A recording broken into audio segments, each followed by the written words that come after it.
Alright, I'm going to grill a 5-pound pork shoulder the low and slow way on my kettle. I know I could do it on a crock pot or in a crock pot. I've done it before, but I thought it would taste a lot better if I grill the meat over charcoal with mesquite wood. We began this process at 11:11 a.m. on a Sunday morning, and what I'm going to do is I'm going to kind of time the process, and we're going to go ahead and prep that meat on the counter. There's a couple of things that we want to do beforehand. We want to apply my dry rub. Those are the ingredients. There's some secret ingredients in there. I made a big batch of the dry rub because I wanted to use some on the pork ribs as well, or on the spare ribs. However, I don't think I made quite enough, so I'm going to have to make another batch. What we're also going to do is we are going to inject this meat. Well, actually, we're going to use my iPod just to kind of measure the length or time period that this 7.5-hour process is going to take. Plus, I wanted to kind of note the temperature points that I was at. So I was alluding to, I'm going to inject all points of this meat with a mixture of Worcestershire sauce and apple cider. I want to keep it nice and moist. Then I'm going to liberally sprinkle and pat dry in my rub at all areas of the meat. You don't have to put it on the fat side because that's just going to burn off, but go ahead and put it on all over the meat, which took me a few minutes to do. Both containers contain the same stuff. I'm lighting a paraffin cube, which is the most effective way to light my Kingsford standard charcoal. I'm never going to use lighting fluid again because of the taste, so I thought this was the best method to go ahead and start up a fire. It's also pretty conservative. I mean, you only use about 40 or 50 coals at a time, and I know for sure that they're all kind of lighting at the same pace.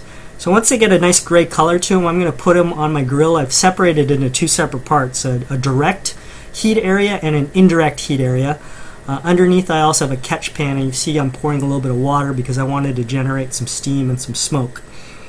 On top of those coals I'm also going to place some mesquite wood chips to get some nice smoke, because I like that in the flavor profile of my pork.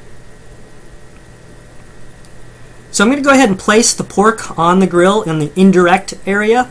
I'm also going to put it meat side down because the fat will just render right through the rest of the meat and soak in. I've purchased the Pitmaster IQ fan. It's a computerized, think of it as a computerized fan or blower that will maintain a constant temperature of 225 degrees or whatever setting you decide to do. But this way I don't have to babysit the coals. As soon as those coals start to die down a little bit, it will automatically, like a hairdryer or hair blower, just blow some air or fan those coals to not only extend the coal life, but also so that once again, I don't have to babysit. There's a better view of the mesquite wood chips that I've soaked in water overnight. I went ahead and placed a few of those, and that's what's creating the smoke. So you can see now, after the first maybe 15 to 20 minutes, it's created a nice glazed skin. But this is going to be about a 7.5-hour process. So these are just some initial shots of what it's going to be looking like here. I'm using a Taylor probe, and one of the beauty aspects of a Taylor probe is it's digital and wireless. So I don't have to, like I keep saying, babysit these coals. I can actually take a break and watch TV. We're about an hour and 16 minutes in, and I've decided that since it's Sunday and there's playoff games on, I'm going to go ahead and watch the rest of this Bruins-Ranger game. Looks like both teams are tied here at 1, and I'm going to enjoy a fresh Coors Light. Throughout the process, what I'm going to do is I'm also going to spray it down with some apple cider, keep that pork shoulder nice and moist. We know for sure that the Pitmaster IQ is working because the red indicates that it is too hot. As it gets green, the light will go off. That was my Taylor wireless probe actually saying that I was at about 150 degrees. So we're 2 hours in, and once again we're really nowhere close to the temperature that I'd like the pork to be at, so I thought I'd watch the rest of this hockey game and catch a little NBA playoff basketball as well. Not a big Spurs fan, but I am a Kawhi Leonard fan. So at any rate, going back, again, USDA wants us to be at 160. We've got a little bit of color going through it. I went ahead and fast forward it. That's what it is a few hours later. Pitmaster IQ is still hard at work. And I know the less you open that lid, the faster it will cook. So that's another useful feature of having the Pitmaster IQ, maintaining the fanning aspect for the coals.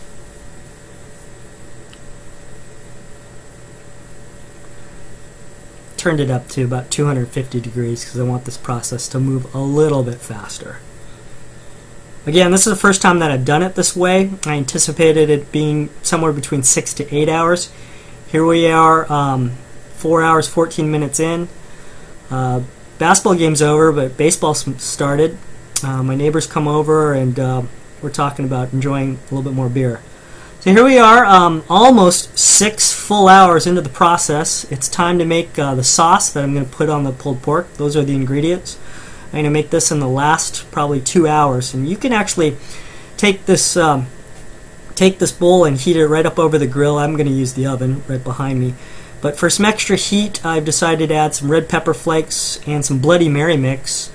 That's purely optional, along with some ketchup, brown sugar, and red wine vinegar. So we're going to mix that up, heat it, and we're going to serve that on top of the pulled pork after we're done.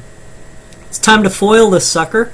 So what I'm going to do is I'm going to kind of let it sit in indirect heat, foil it up so it can maintain all its moisture on the inside.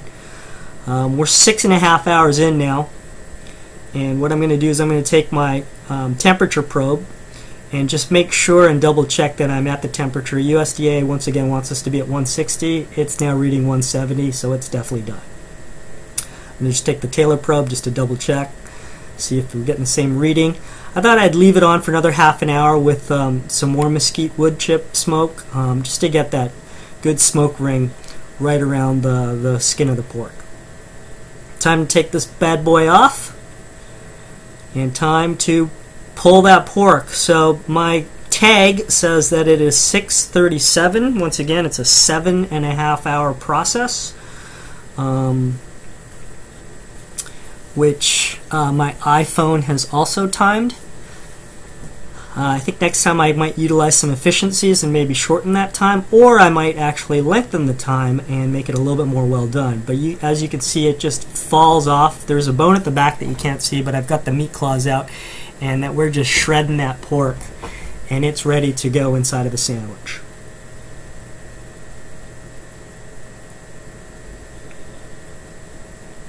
So as I'm cutting and shredding, I've got the bun out.